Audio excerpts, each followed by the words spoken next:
Technology has the ability to bring people together, bridge boundaries, and introduce accessibility to diverse information and perspectives. In a religious context, the internet allows for communities of affirmation to emerge. Because the internet is used as a resource for identifying religious beliefs, practices, and ethno-cultural characteristics, it creates affordances for identifying communities, support, and platforms for visibility for minority groups, which results in an overall sense of religious identity strengthening. While the internet is notably used as a sacred space for other religions, it has emerged as a tool for Zoroastrians to debate and discuss differing views. Because of the increasing use of liberal internet websites as a space to debate, the Zoroastrian community is able to submerge itself into the virtual world. Regardless of geographic barriers, marginalized groups are able to establish a voice and bridge barriers to push their agendas forward. Yet the virtual world begins with the individual.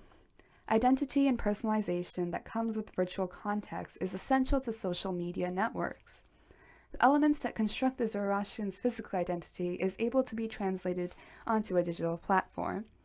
As a result, ancient Iranian artifacts, images, and symbols tend to be proudly displayed on profiles.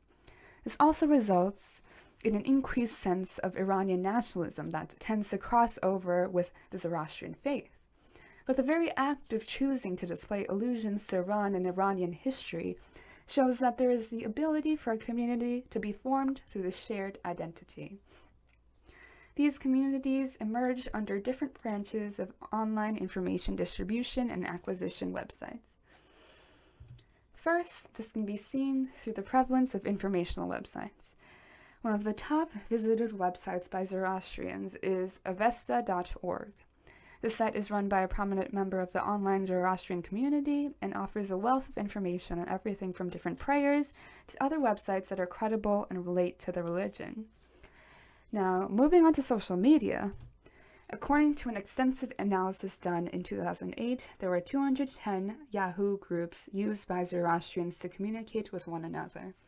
Since Yahoo is relatively outdated and it was a prime forum site pre-2010, when I looked at it recently, these groups were relatively inactive. Though regardless, it is important to see where the most amount of membership and engagement lied. Some forums of interest were Mainstream Zoroastrians, which is a forum with a great degree of feedback compared to other forums, and with a focus on traditional and historical Zoroastrianism.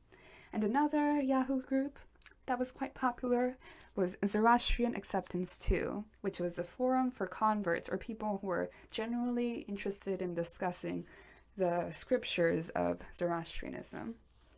Because of the decline of Yahoo and the rise of Facebook, to some extent, these groups have been re-established on other, more accessible and relevant social sites. Facebook groups like Universal Zoroastrianism have 70 posts a day, and Zoroastrian Heritage has 40 posts a day.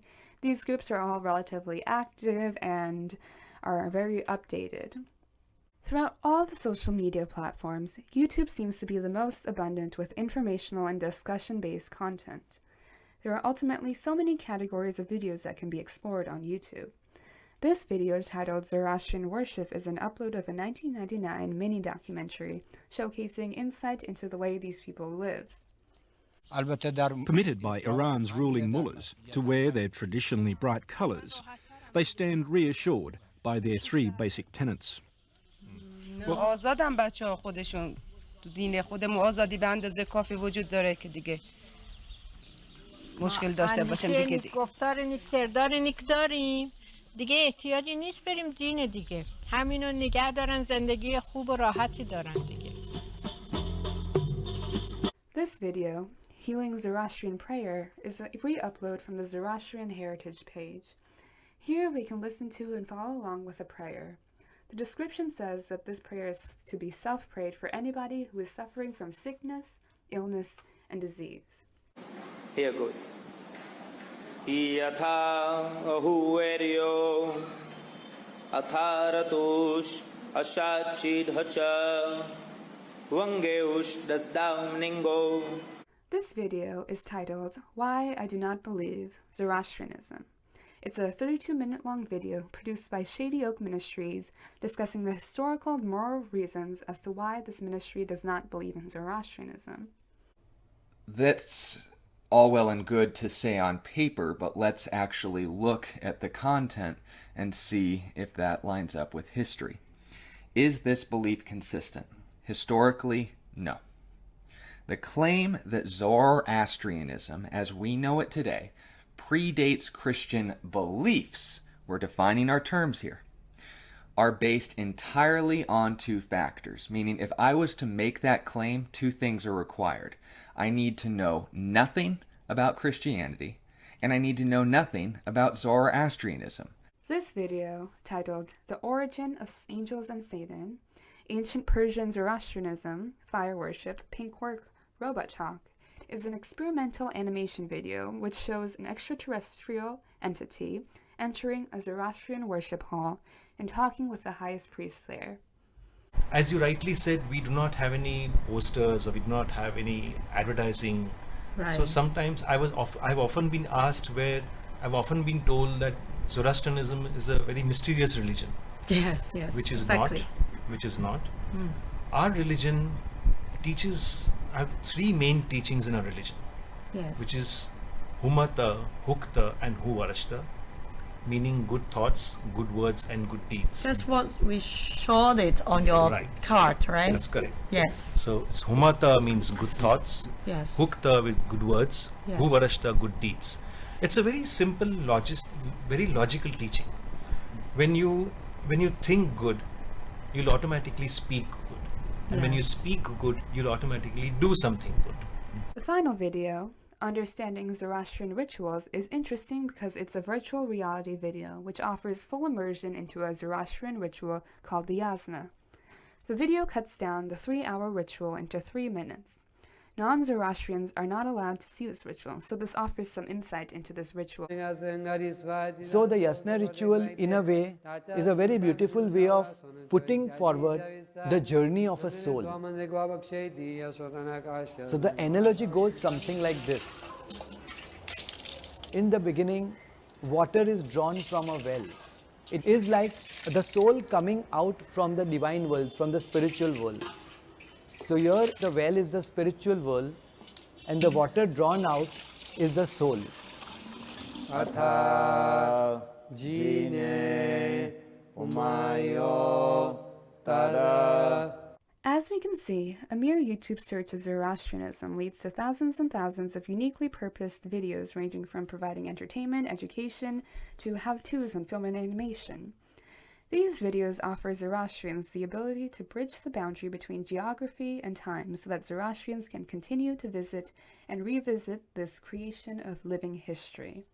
While virtual reality videos offers an illusion of being immersed within a setting, the emergence of cyber temples offers a different type of immersion. Community is greatly built through prayers, rituals, and practices in order for one to publicly admit one's beliefs. These experiences take place within the Fire Temple. The Cyber Temple allows Zoroastrians to virtually enter a temple. On one hand, the use of cyber temples enforces the liberal and reformist ideal of using the internet as a way to maintain traditional community. But on the other hand, because of the independent and isolating nature of this, Zoroastrians have a limited degree of feedback and communication with others. As a result, it is questionable whether or not cyber temples strengthens religious identity. Community building can also be found through dating and matrimony within the Zoroastrian community. Because of the decline in population, this is very important to the religion. In a traditional sense, matchmakers and matches are found through word of mouth.